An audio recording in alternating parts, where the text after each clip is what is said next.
Set کیے گئے کمرے میں آ گئے۔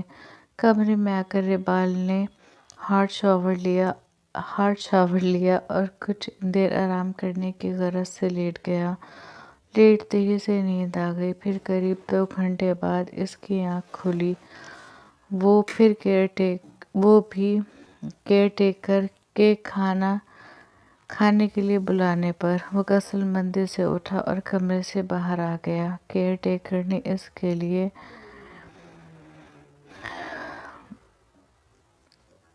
انڈین ریسٹورنٹ سے کھانا منگوایا تھا۔ کھانا کھاتے ہوئے اس نے اپنے ہاتھ میں بندھی رسٹ واچ میں ٹائم دیکھا۔ اس وقت رات کے 7 بج رہے تھے۔ کیا مجھے اس سے ملنے ابھی جانا چاہیے؟ ربال نے کھانا کھاتے ہوئے سوچا۔ سنو۔ پھر اس نے کیئر ٹیکر کو آواز دے کر بلایا۔ یس سر۔ وہ اس کے پاس آ کر کھڑا ہو گیا۔ ایک ایڈریس ہے، اسے دیکھ کر بتاؤ وہ یہاں سے کتنی دور ہے؟ ربال نے اپنے فون میں سے جینیفر کا لکھا ہوا ایڈریس اسے دکھایا۔ کیئر ٹیکر نے ایڈریس دیکھا۔ مجھے تو سلطان سر کی گرینی کے گھر کا ایڈریس ہے۔ یہ تو سلطان سر کی گرینی کے گھر کا ایڈریس ہے، کیئر ٹیکر نے کہا۔ مجھے یہاں جانا ہے، ربال نے کہا۔ ابھی؟ اس نے پوچھا۔ اس کے پوچھنے پر ربال شش و پنج میں مبتلا ہو گیا۔ پھر کچھ دیر سوچنے کے بعد ربال نے ہاں میں سر ہلا دیا۔ میں تیار ہو کر آتا ہوں، تم میرے لیے اوبر بک کر دو، ربال نے کرسی سے اٹھتے ہوئے کہا۔ آپ ڈرائیور کے ساتھ چلے جائیں سر، کیئر ٹیکر نے جواب دیا۔ وہ اس وقت موجود ہوگا؟ ہاں سر۔ ٹھیک ہے، پھر میں تیار ہو کر آتا ہوں۔ اسے کہو مجھے سلطان بھائی کی گرینی کے گھر لے جائے۔ کہتے ہوئے ربال دوبارہ اپنے کمرے میں چلا گیا۔ اس نے دوبارہ باتھ لیا اور پھر اپنے کپڑے لے کر ڈریسنگ روم میں چینج کرنے چلا گیا۔ اس نے بلیک جینس پر بلیک ہائی نیک اور بیج کلر کی جیکٹ زیب تن کی تھی۔ ہلکے سنہرے بالوں کو ہاتھوں سے ہی سیٹ کیا تھا۔ بائیں ہاتھ پر گھڑی باندھ کر اس نے خود پر پرفیوم چھڑکا اور آئینے میں اپنا جائزہ لینے لگا۔ وہ اتنا ہینڈسم لگ رہا تھا جس کی کوئی حد نہیں۔ خود کو دیکھ کر اس نے گہرا سانس لیا اور پھر کمرے سے نکل گیا۔ سر باہر ڈرائیور آپ کا ویٹ کر رہا ہے، اس کے کمرے سے نکلتے ہی کیئر ٹیکر نے کہا۔ ربال ہاں میں سر ہلاتا مینشن سے باہر آ گیا۔ مجھے بوکے لینا ہے، پھولوں کی شاپ پر روکنا، گاڑی میں بیٹھتے ہوئے اس نے ڈرائیور سے کہا۔ اوکے سر، ڈرائیور نے کہا اور گاڑی سٹارٹ کر دی۔ قریب 20 منٹ بعد ڈرائیور نے ایک شاپ پر گاڑی روکی۔ ربال گاڑی سے اترا۔ اس کے سامنے پھولوں کی انگنت قسمیں رکھی تھیں۔ اسے سمجھ میں نہیں آیا وہ جینیفر کے لیے کون سا بوکے لے۔ بہت سوچنے کے بعد اس نے وائٹ ٹیولپ کا بوکے لیا اور آ کر دوبارہ گاڑی میں بیٹھ گیا۔ گاڑی پھر اپنی منزل پر رواں دواں تھی۔ جیسے جیسے منزل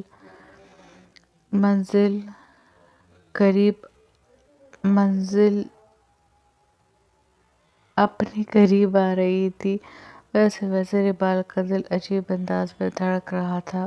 زندگی میں پہلی بار وہ ایسی صورتحال سے دوچار ہوا تھا جہاں وہ اپنے دل سے زیادہ سامنے والے کے دل کے آگے مجبور ہوا ہے، جہاں اسے اپنے جذبے کا کوئی پتہ نہیں، لیکن سامنے والے کے جذبے نے اسے میلوں دوری کا سفر طے کرنے پر مجبور کر دیا ہے۔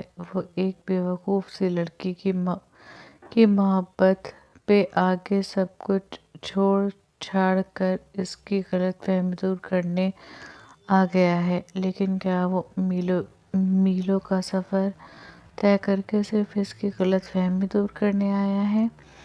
اس نے کھڑکی سے باہر جگمگاتی روشنیوں کو دیکھ کر سوچا اور گہرا سانس لے کر سیٹ کی پشت سے ٹیک لگا کر آنکھیں موند لیں۔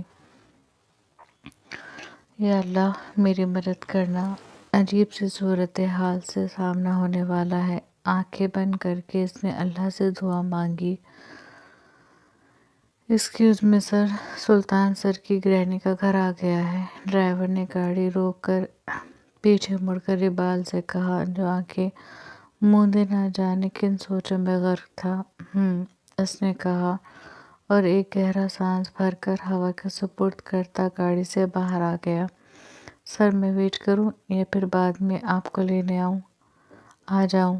ڈرائیور نے پوچھا۔ آپ پریشان مت ہونا، میں خود آ جاؤں گا، اقبال نے کہا۔ نو سر، پریشان ہونے والی بات نہیں ہے۔ سلطان سر کا آرڈر ہے کہ آپ کو ذرا بھی پریشانی نہ ہونے پائے۔ ڈرائیور نے مؤدبانہ انداز میں کہا۔ میں سلطان کو کچھ نہیں بتاؤں گا، اقبال نے مبہم سے مسکراہٹ ہونٹوں پر سجا کر کہا تو ڈرائیور بھی ہنس پڑا۔ اوکے سر، ٹیک کیئر، کہتے ہوئے ڈرائیور وہاں سے چلا گیا، جبکہ اقبال نے دوبارہ گہرا سانس بھر کے ہوا کے سپرد کرتے ایک چھوٹے سے لیکن بہت خوبصورت گھر کو دیکھا۔ اس نے اپنی جیکٹ درست کی، اپنے بالوں میں ہاتھ پھیرا اور اللہ کا نام لے کر آگے بڑھ گیا۔ مین گیٹ ایسے ہی لگا ہوا تھا۔ اس نے اوپر سے لاک کھولا اور اندر داخل ہو گیا۔ اندر آ کر وہ بیرونی دروازے کے سامنے کھڑا ہوا۔ بیرونی دروازہ بند تھا۔ اس نے ڈور بیل بجائی۔ کچھ دیر بعد ایک ادھیڑ عمر عورت اس کے سامنے تھی۔ یس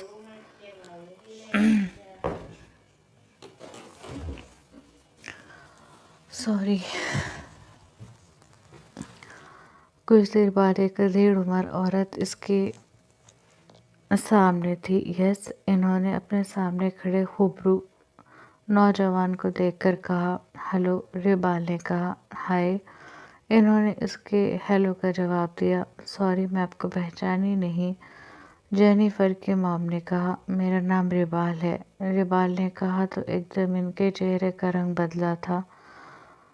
مارتھا کون ہے؟ پیچھے سے ڈیوڈ صاحب کی آواز آئی۔ اقبال، انہوں نے مڑ کر کہا تو ان کے چہرے کا رنگ بھی لمحوں میں بدلا تھا۔ جس چہرے پر ابھی تک پہچان کی کوئی رمق نہیں تھی، اچانک ہی اس چہرے پر غصے کا عنصر چھایا تھا۔ کیوں آئے ہو تم یہاں؟ انہوں نے آگے بڑھ کر اقبال کے سینے پر ہاتھ مار کر اسے دھکا دیتے ہوئے پوچھا۔ اقبال لڑکھڑا کر 2 قدم پیچھے ہوا۔ بتاؤ کیوں آئے ہو تم یہاں؟ بتاؤ کیوں آئے ہو تم یہاں؟ تماشا دیکھنا آئے ہو میری بیٹی کا؟ یہ دیکھنا آئے ہو کہ وہ زندہ ہے یا مر گئی؟ انہوں نے اقبال کے پاس جا کر دوبارہ اس کے سینے پر ہاتھ مار کر پوچھا۔ پلیز آپ میری بات سنیں، اقبال نے مدھم لہجے میں کہا۔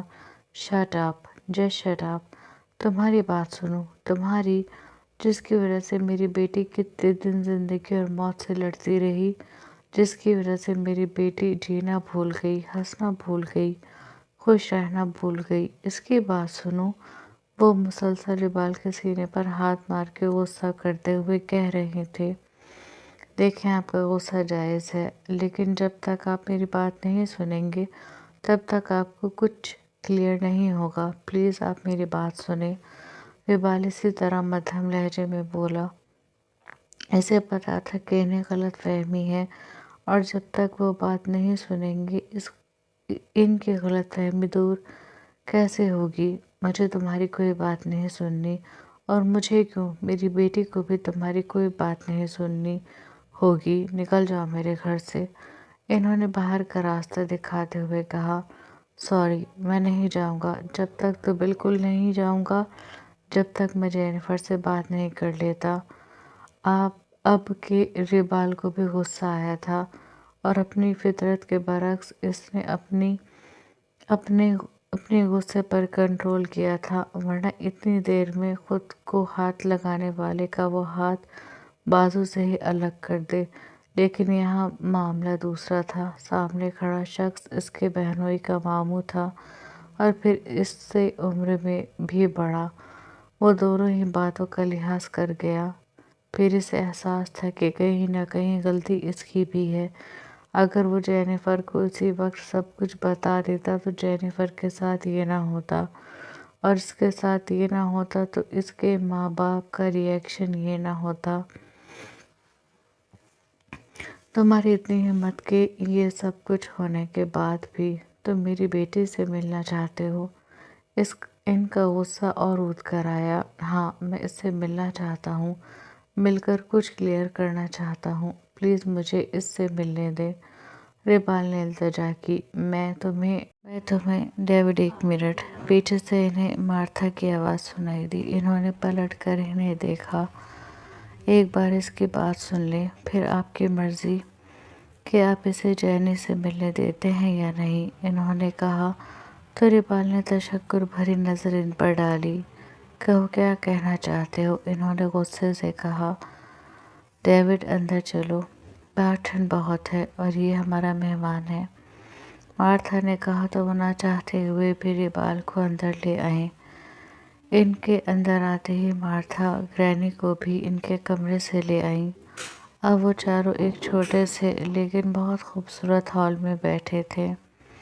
گرینی کی نظر ریبال پر تھی، جو سر جھکائے ان کے کچھ پوچھنے کا منتظر تھا۔ اپنے بارے میں بتاؤ، سب کچھ، اور یہ بھی کہ جینیفر سے تمہاری ملاقات کہاں ہوئی، ڈیوڈ نے کہا۔ گرینی نے انہیں کچھ نہیں بتایا تھا۔ میرا نام ریبال اسفند آفریدی ہے، میں آپ کے بھانجے سلطان کا باڈی گارڈ اور ان کی بیوی کا بھائی ہوں، ریبال نے بڑے ٹھہرے لہجے میں کہا۔ سلطان کا باڈی گارڈ تو گرینی کو پتا تھا، لیکن اس کی بیوی کا بھائی، یہ خبر ان کے لیے بھی شاکنگ تھی۔ کیا؟ تینوں نے ایک ساتھ کہا۔ جی، ریبال نے آہستہ سے ہاں میں سر ہلایا۔ پلیز، اب آپ لوگ میری بات بہت دھیان سے سنیں گے، میں جو کہوں گا ایک ایک بات سچ کہوں گا، ریبال نے سنجیدہ لہجے میں کہا، اور پھر شروع سے آخر تک انہیں سب کچھ بتاتا چلا گیا، یہ بھی کہ وہ کتنے سال بعد اپنے ماں باپ سے ملا ہے۔ اس نے ایک ایک چیز ان کے سامنے کھول کر رکھ دی۔ اس نے کچھ نہیں چھپایا تھا، یہ بھی نہیں کہ یہ پسند صرف جینیفر کی طرف سے ہے، اس کی طرف سے اس رشتے میں کوئی انوالومنٹ نہیں ہے۔ کیا جو تم نے کہا وہ سچ ہے؟ گرینی نے پوچھا۔ 100% سچ ہے، ریبال نے کہا۔ تم جینیفر سے محبت نہیں کرتے؟ انہوں نے مدھم سرگوشی میں پوچھا۔ نہیں، اس نے نفی میں سر ہلایا۔ وہ تینوں ایک دوسرے کو دیکھنے لگے۔ تینوں کے دل کو ایک دکھ، ایک تکلیف نے آ گھیرا تھا۔ تو اب کیا چاہتے ہو تم؟ ڈیوڈ نے پوچھا۔ مجھے جینیفر سے ملنا ہے، اسے معذرت کرنی ہے، ریبال نے کہا۔ اس کی طبیعت ٹھیک نہیں ہے، وہ یہاں نہیں آ سکتی، اگر تم جانا چاہتے ہو تو اس سے اس کے کمرے میں جا کر مل لو، گرینی نے کہا۔ ٹھیک ہے، کہاں ہے اس کا کمرہ؟ ریبال نے پوچھا۔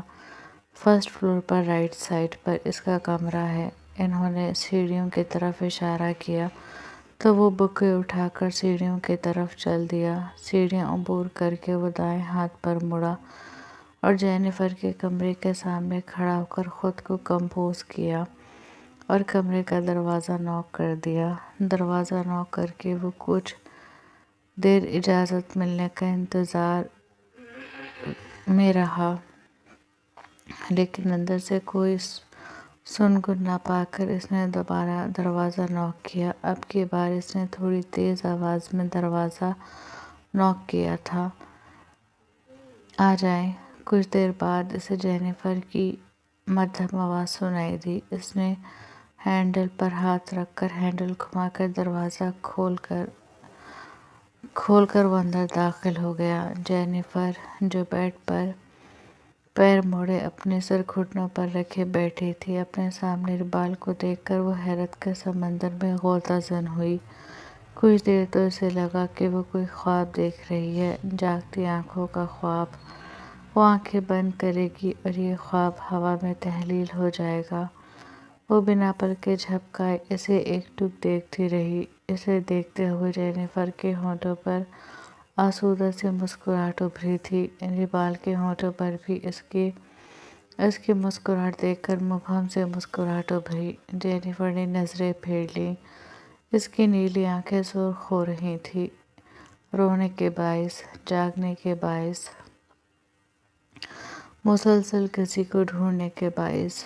اتنا نہ یاد آیا کرو کہ سو نہ سکے، صبح سرخ آنکھوں کا سبب پوچھتے ہیں لوگ۔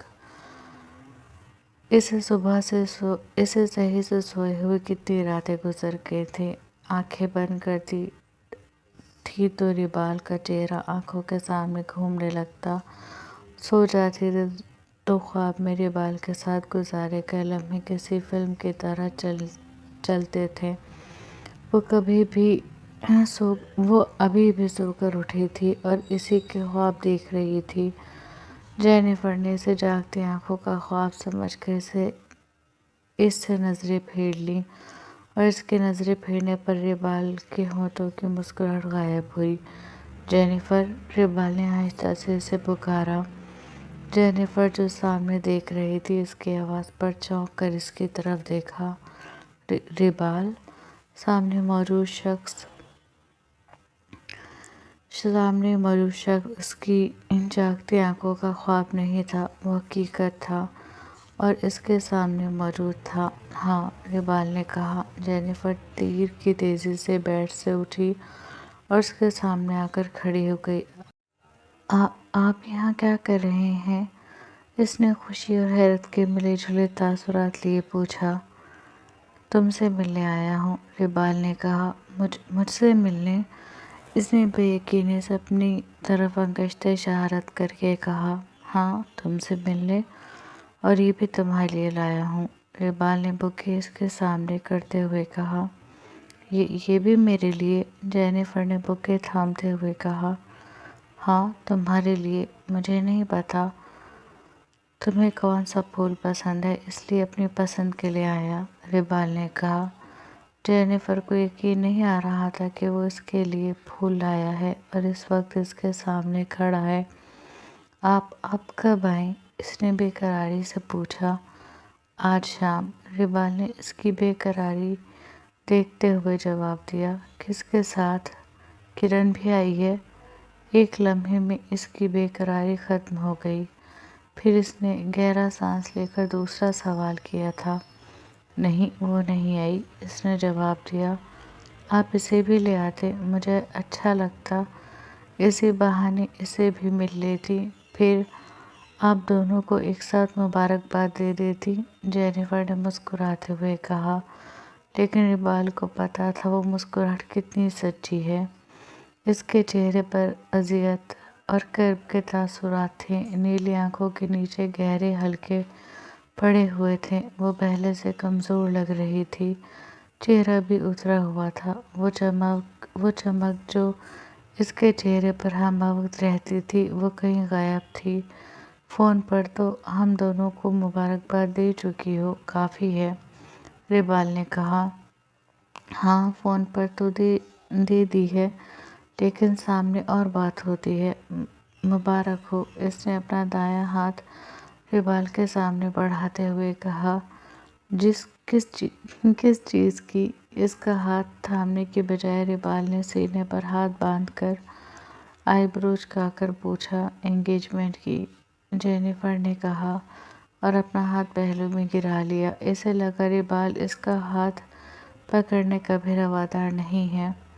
تو جس کی انگیجمنٹ ہوئی ہے اسے مبارکباد دو، مجھے کیوں دے رہی ہو؟ ریبال نے بڑے سکون سے جواب دیا۔ جینیفر کو کچھ سمجھ میں نہیں آیا، وہ نہ سمجھی سے اسے دیکھتی رہی۔ ایسے کیا دیکھ رہی ہو؟ ریبال نے مسکرا کر پوچھا۔ آپ کہہ رہے ہیں جس کی انگیجمنٹ ہوئی ہے اس کو مبارکباد دو، تو آپ کی انگیجمنٹ کرن سے ہوئی ہے تو میں آپ کو دے تو رہی ہوں، جینیفر نے کہا۔ میڈم، کرن کی انگیجمنٹ نہیں، کرن کا نکاح ہو چکا ہے، ریبال نے کہا تو جینیفر کے چہرے پر درد کی ایک لکیر واضح ابھری تھی جو ریبال کی آنکھوں سے مخفی نہ رہ سکی۔ نکاح؟ وہ زیر لب بڑبڑائی۔ ہاں جی، نکاح، لیکن میرے ساتھ نہیں، کسی اور کے ساتھ۔ ریبال کو اب اس ڈرامے کا ڈراپ سین کرنا بہتر لگا۔ اس کی حالت بتا رہی تھی اگر وہ اس سے زیادہ اس ڈرامے کو کھینچے گا تو وہ جان سے ہی چلی جائے گی۔